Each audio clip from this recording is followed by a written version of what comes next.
Okay, if limit of any sequence is equals to 0, limit xn n tending to infinity is equals to 0, then we call this sequence a null sequence. This is called a null sequence. So today we are going to learn theorems, okay, which will be very helpful while solving your exercises and all. Okay, so I have also sent you the PDF file of this whole sequence. Okay, I think you have got that one. Okay, you can check all this whatever I teach you in this class, you can get from that PDF. Okay, this theorem is important theorem that every convergent sequence is bounded.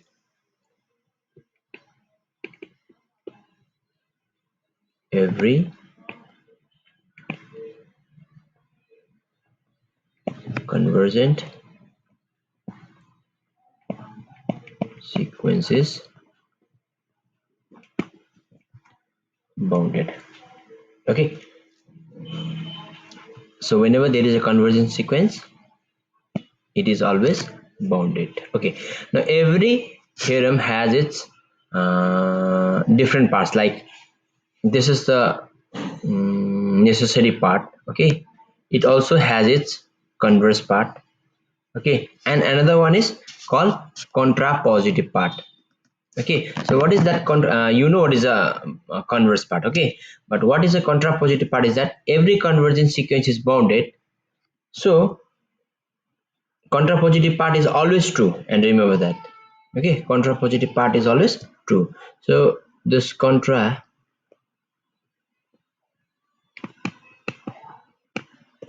part is not bounded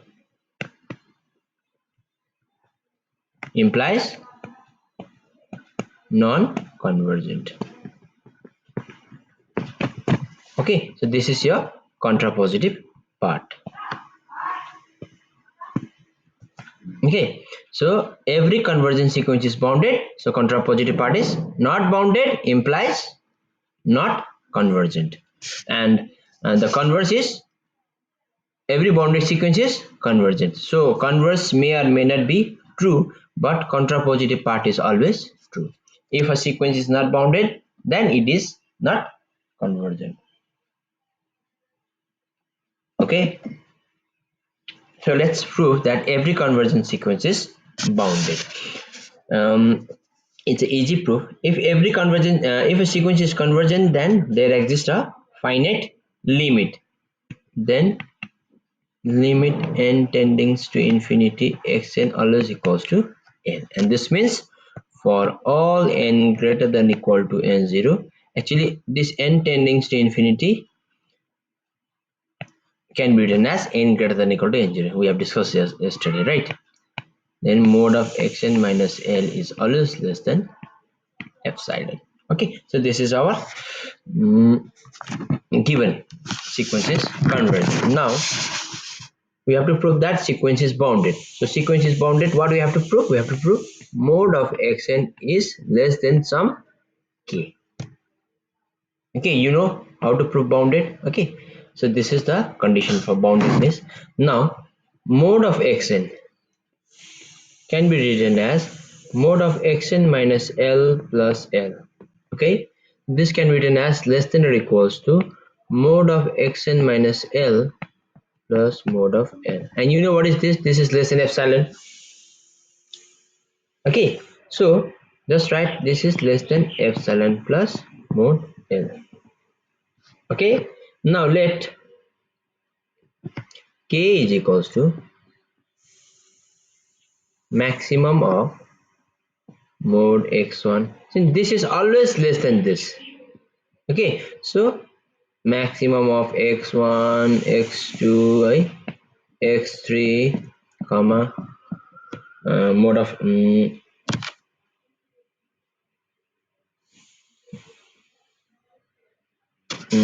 x not 0 because this is true for all n greater than equal to n naught,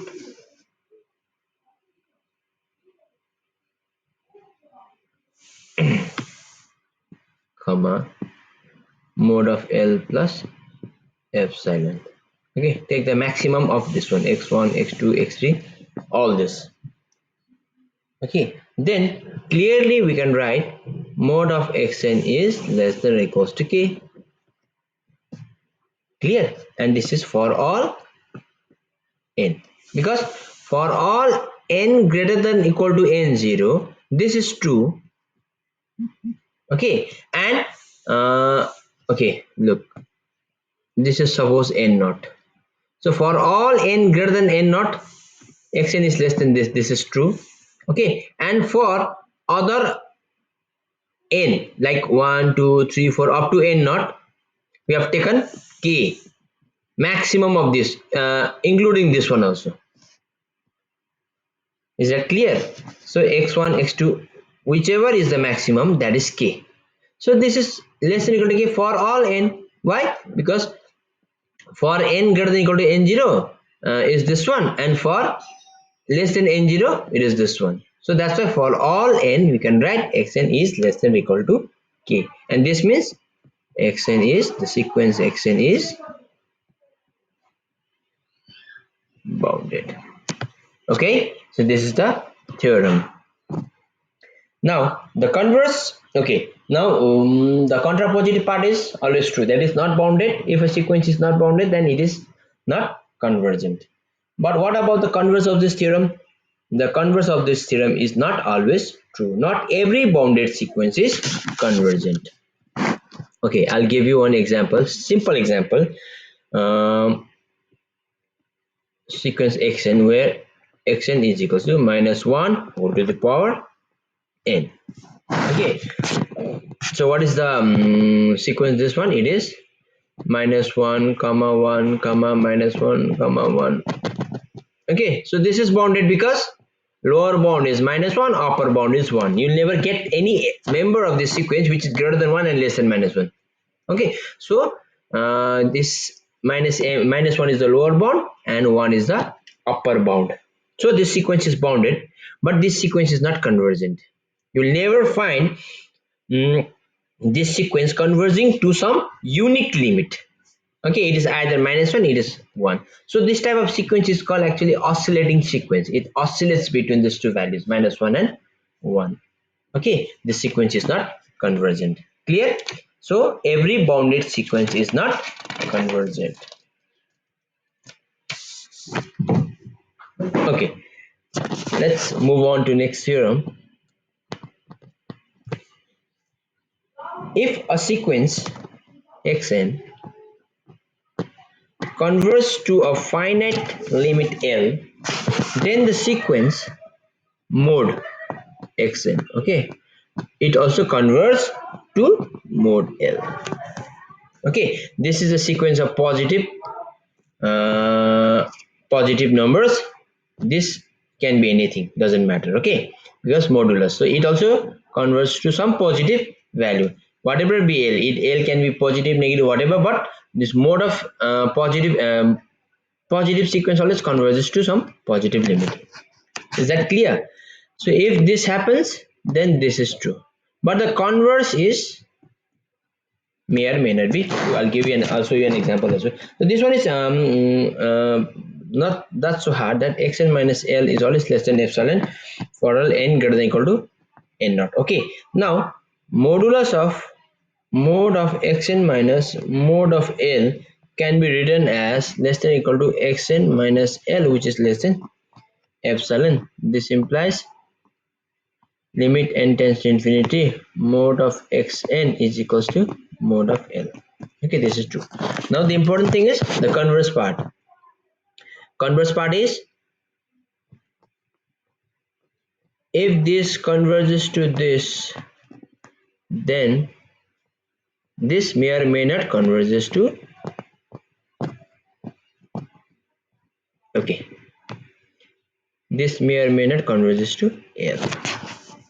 Okay, Okay, this is the converse one, may or may not. This theorem is not always true. If we take one example, let us suppose that xn is equals to minus 1 over to the power n, the oscillating one. Okay, so what is this sequence? This is 1 1 1 1. Okay, so it converges to 1. Member is 1, so it also converges to 1. But 1 minus 1 1 minus 1 1, this is xn. Okay, it does not converge, it is not convergent. Is that clear? So modulus of that sequence converges, but that sequence does not converges. Hence, converse of this theorem is not always true. Okay, so you should remember the, especially the examples. How can you justify that converse or the theorem? Okay, so you should remember the examples especially. Okay, now uh, there is one theorem where some difference product and quotient of two convergent sequences is always convergent. Okay, so you just check yourself those theorems. Okay, it's easy. I'm not going to do that one, and I'll just state what is the statement, that if xn and this yn be a convergent sequence converging to xn converging to L and yn converging to M as n tends to infinity, then xn plus minus yn converges to L plus minus M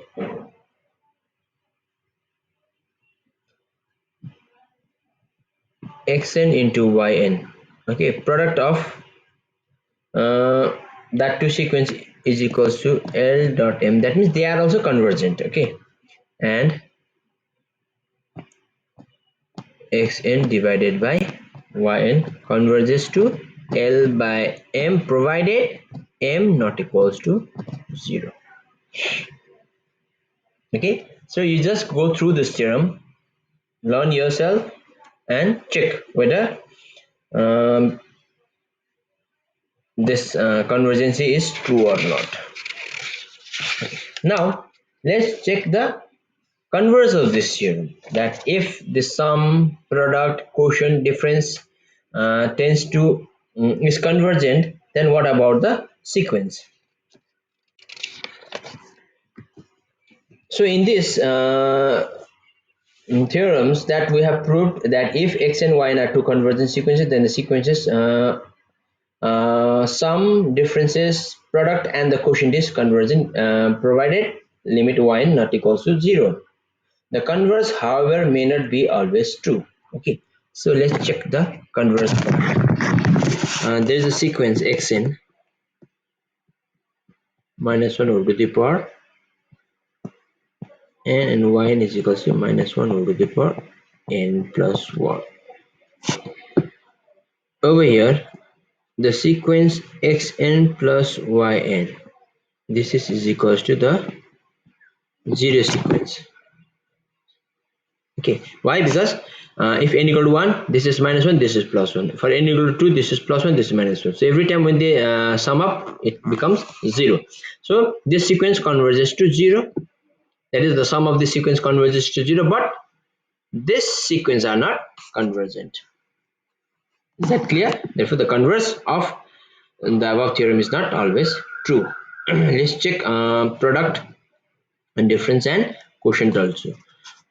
In second one, xn is equal to minus 1 whole to the power n and yn is equals to minus 1 whole to the power n. So this xn minus yn, xn dot yn and xn divided by yn, this tends to 0. Okay, this tends to 1 and this also tends to 1, but this sequence are convergent. Okay, but these two sequences are not convergent, they are oscillating sequence. Is that clear? So just remember, try to remember these examples.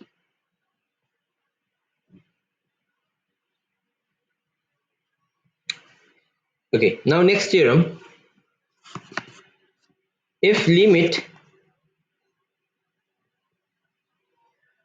n tends to infinity, xn is equals to L, and xn is greater than or equal to 0, that is, it is a positive sequence, that is it is a sequence of positive members, then the limit is also positive, greater than or equal to 0. So we'll prove this by contradiction.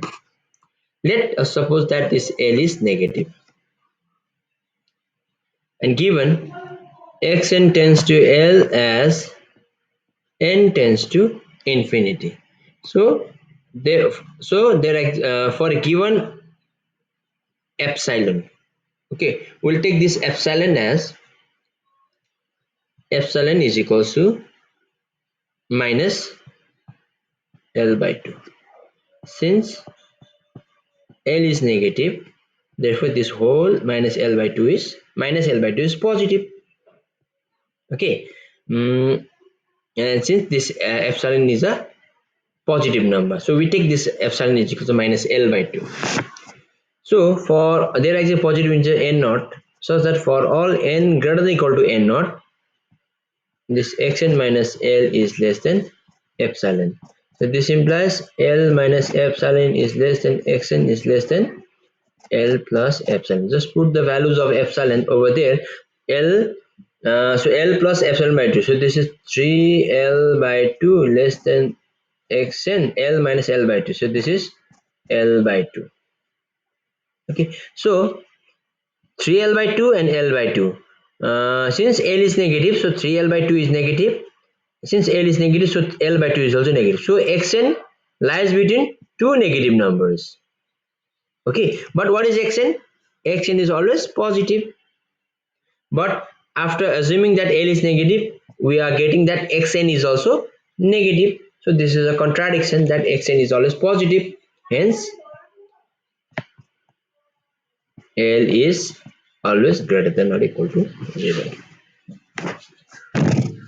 Understood?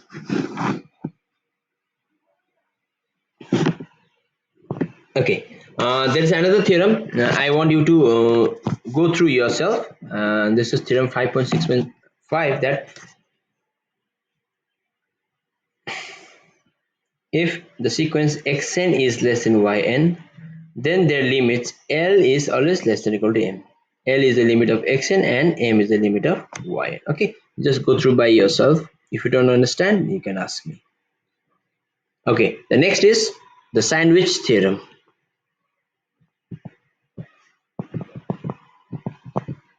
These theorem are all used to solve the exercises. What the sandwich theorem says, that if there are three sequences such that xn is less than or equal to yn is less than or equal to zn. Why sandwich? Because in this case the sequence yn is sandwiched between the sequence xn and zn. Okay, that's why this sequence is called sandwich theorem. And if xn tends to L and zn also tends to L, then this yn will also tends to L. So this is the sandwich theorem. Let's prove this one.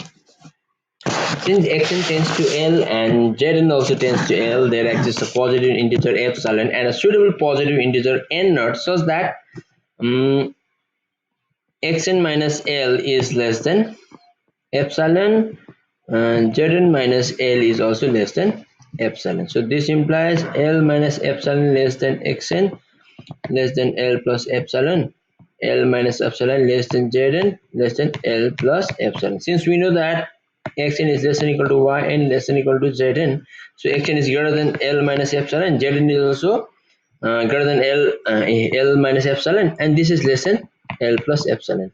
Okay, can I write this? Therefore, L minus epsilon is less than yn less than L plus epsilon. This implies mode of yn minus L is less than epsilon for all n greater than equal to n naught. This implies yn tends to L as epsilon tends to as n tends to infinity. Therefore, Wine limit of wine is also n. The following results is extremely useful in applications. Okay, we put the result in the form of a theorem. Okay, okay, there's still another one theorem which is also extremely useful while solving the exercises. Okay, okay, let xn be a sequence such that limit n tends to infinity xn plus 1 divided by xn, this is equals to l, and the value of l is 0 less than equal to l less than 1. So it always lies between 0 to 1. It can be equal to 0, no problem, because 0 less than equal to l, but it cannot be 1 and it must be always less than 1. If this is satisfied, then limit n tends to infinity xn is always equals to 0. That means the sequence is always a null sequence. Okay, so this is also very much important while solving the exercises. If you have to prove that any sequence is a null sequence, then just try to prove this result. If this is true, then the sequence is a null sequence.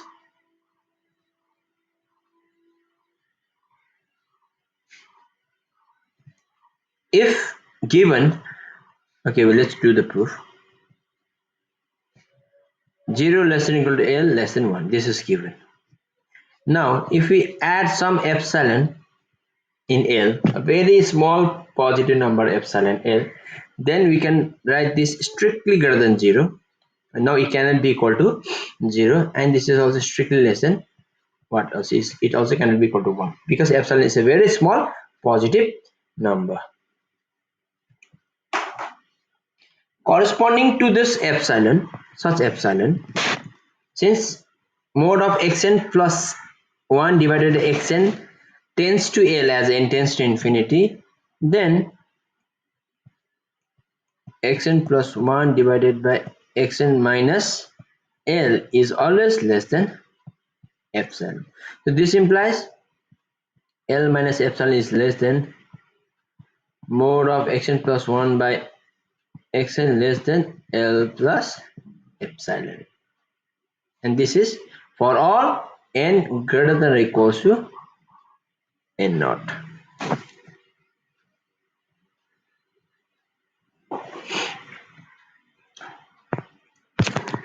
Thus we can have for n greater than or equal to n naught, mode of xn plus 1 divided by xn is less than L plus epsilon. Let us suppose that this is k.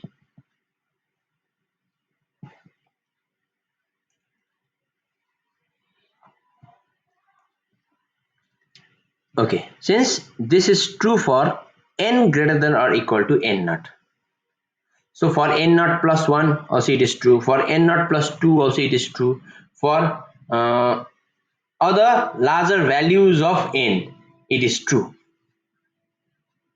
Okay, so x n naught plus 1 by x n naught, this is less than k, this is also true. For x n naught plus 2 by x n naught plus 1, this is also less than k, this is also true. So if I can write xn by xn minus, where n is greater than n naught, this is also true. So here we have replaced this n by n naught plus 1 by n naught plus 1 up to n minus 1. Okay, so n naught plus 1 up to n minus 1. Now we multiply these inequalities. So we just multiply these inequalities. Okay, so how many inequalities are here? So there are from n naught to n minus 1. So it is n minus, so number of inequalities is up to n minus n naught. Okay, so number of inequalities is, there are n minus n naught inequalities.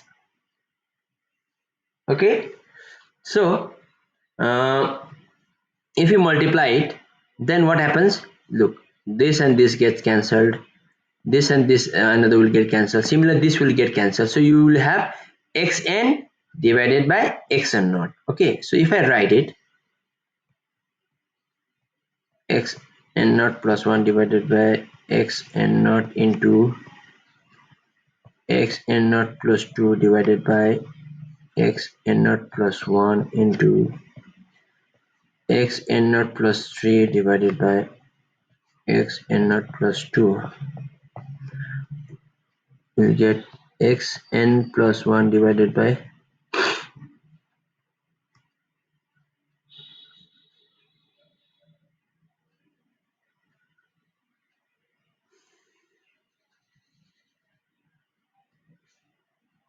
xn and xn divided by xn minus 1. Okay, no, you'll get the अगाडि पुग्छ, so you'll get xn minus 1 divided by xn minus 2. So this gets cancelled out, this also gets cancelled out, this also get cancelled out, this will also get cancelled out, so this is less than k to the power n minus n naught number of product. So finally we'll arrive to xn divided by xn naught is less than k to the power n by k to the power n naught. I can write like this, just split this one. Okay, so this implies mode of xn is less than xn naught divided by k to the power n naught into k to the power n. Okay, since 0 less than k less than 1. Okay, so what is k actually? L plus epsilon is equals to k, and this is always we have done over here, this L plus epsilon is always less than 1. Okay, so k is always less than 1. So since k is always less than 1, so you will have k is equal to some by some fractions like 1 by p. In this form you will get k is equal to in this form. So if I put k to the power n, then it is 1 by p to the power n, and this always tends to 0 as n tends to infinity. Yes or no? Therefore k to the power n always tends to infinity, 0 as n tends to infinity. Hence this whole x n naught divided by k to the power n naught into k to the power n tends to 0 as n tends to infinity. Hence mode of xn, okay, so mode of xn is less than this, and when this tends to 0, that means xn is also very small, becomes, can be made, this mode of xn can be made arbitrarily small for large n. Okay, because this whole thing becomes very small when n tends to infinity. That when n is increasing, this part becomes small. So this, and since xn is less than this one, so xn will also become very small, can be made arbitrarily small for sufficiently large n. Hence we can write limit n tends to infinity, xn is equals to 0. So when n increases, xn will becomes arbitrarily small and it end up to 0. Is that clear? So this is the theorem. Now I'll show you some exercises which use this which where these theorems are applied. Okay, you have to prove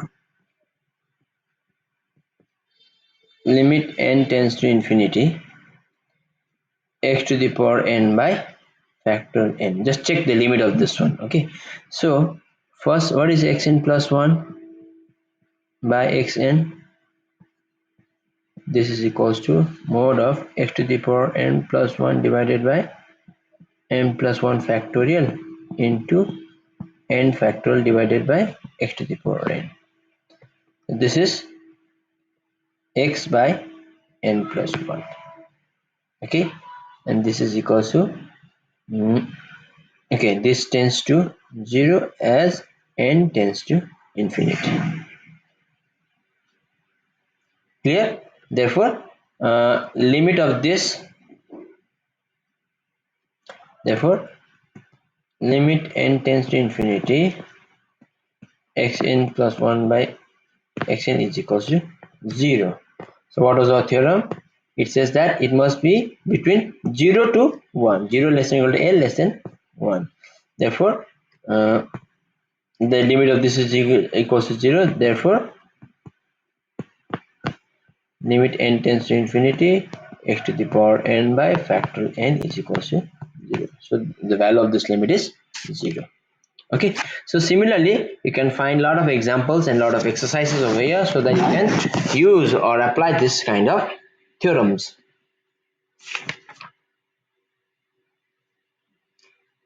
Okay, there's also one example where sandwich theorem is applied.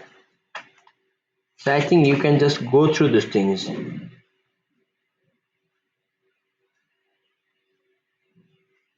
If you don't understand, you can ask me, right?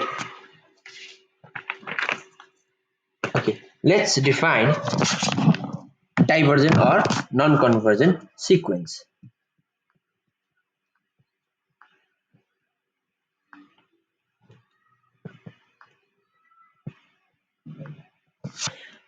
A sequence xn is said to diverge to plus infinity. So in this case, for n tending to infinity, xn is also tending towards infinity. So for any number k, there whatever is assigned, k can be any number, there corresponds a positive integer n such that xn is greater than k for all n greater than n. So whenever n increases, xn also increases. Xn tends to infinity whenever n tends to infinity. Okay, so this is the definition of non-convergent sequence. Okay, you can also write for n tending to infinity, xn also tends to infinity. Is that clear? So this is the definition of non-convergent sequences. Also, it is also called divergent sequence.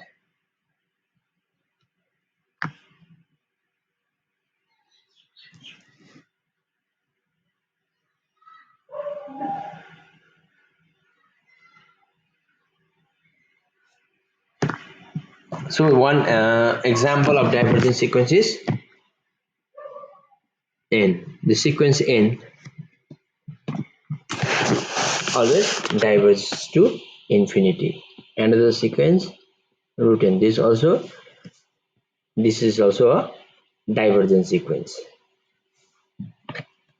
Okay, you can just go through the example.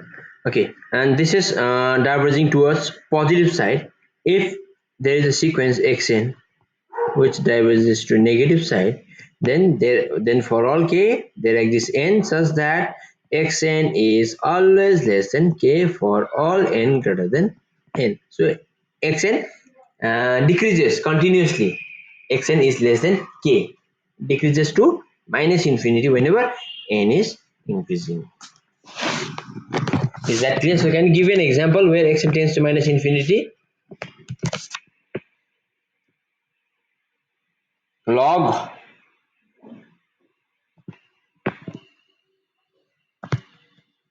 1 by n. This always tends to minus infinity whenever n tends to infinity, because what is log of 1 is always 0. Okay, remember that. Okay, this is 0, this is 1, this is 1, okay, this is 1. So in this point value of log 1 always equals to 0. So when log 1 and always log, what is the main application of log is that log will give a very small value of a large value. That is the use of log. So it is always used for some astrophysical distances, okay, where the distances is not in kilometer, it is in light years and all. Okay, so in that cases, whenever there is a huge value, we use log to convert it into a small value, so that we can do calculations comfortably. Okay, that's why we use log. So in this case log 1 is equals to 0. That means for values which is less than 1, it must have values less than 0. So values less than zeros are all negative. That's why all the values of numbers which is less than 1, like half, one third, one fourth, their values of log is always negative. That's why log of x is always less than 0 for x less than 1 and greater than 0. Is that clear? So remember these things. Okay, this is the log chart also. Now what happens when it comes to 0? X is less than whenever x is less than 1, and it gradually decreases, so it eventually comes to 0. So what is log 0? Then log 0 is minus infinity. Okay, that's why em theory has a log of 1 by n. Whenever n is 1, it is 0. When n is 2, say n is increasing, log half is minus 2 minus log 2. 1 by 3, 1 by 4, so it goes on increasing. N is increasing, log is decreasing. Whenever n tends to infinity, then 1 by n tends to 0. So whenever 1 by n tends to 0, it is approaching towards 0, log will approach towards minus infinity. Value of log 0 is minus infinity. You can say that value of log 0, a limit of log 0 is approaching towards minus infinity. Is that clear? So this is an example where the sequence diverges to minus infinity.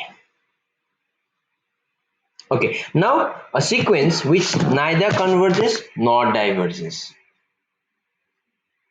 Okay, so it doesn't converge also, it doesn't diverge to plus infinity or minus infinity. So those sequences are called oscillatory sequence or oscillating sequence. Then if in an oscillatory sequence a constant c exists such that for all n mode of xn is less than c, then the sequence is said to be oscillate finitely. If that oscillating members is finite, okay, some constant c exists, then we call it oscillate finitely. Otherwise it is said to be oscillate infinitely. Okay, there are sequences which also oscillates infinitely. An oscillatory sequence is also called an indefinitely or improperly divergent. So this is the another definition of divergent, that oscillatory sequence are called improperly divergent. And a sequence, okay, finite oscillating finitely is called improperly oscillating finitely is called improperly divergent, and oscillating infinitely, it oscillates to plus infinity and minus infinity. This is called properly divergent or definitely divergent, or grammatically indefinitely divergent.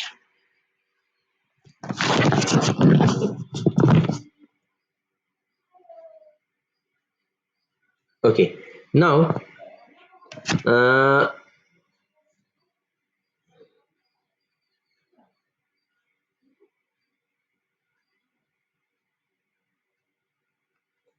this sequence minus 1 over to the power n, we know the sequence, we have learned this sequence oscillates finitely. Okay, so it oscillates between minus 1 to plus 1. Okay, but if we have got the sequence xn such that xn is equals to n by 2 if n is even and it is equals to 0 if n is odd. So the sequence will be like this. Let's start from 1. Okay, n equal to 1 means it is 0. N equals to 2 means n by 2. So n equals to 2, 2 by 2 is 1. N equals to odd 3. So it is always 0. So n equals to 4 is 2, 0, 3, 0, 4, 0, 5. So this type of sequence oscillates infinitely. So it goes up to infinite. Okay. Also for the negative odd integers. Okay, and negative even integers. Okay, it goes to minus uh, it oscillates to minus infinity. So it oscillates between plus infinity and minus infinity. Okay, that's why it oscillates infinitely. Okay, there are also other examples. You can just check it yourself in that PDF that I've given to you. There are lots of examples and also exercises. Just go through it. Okay, so now next part of the theorem I think we'll start we'll continue with in our next class. I think for today we can end up here.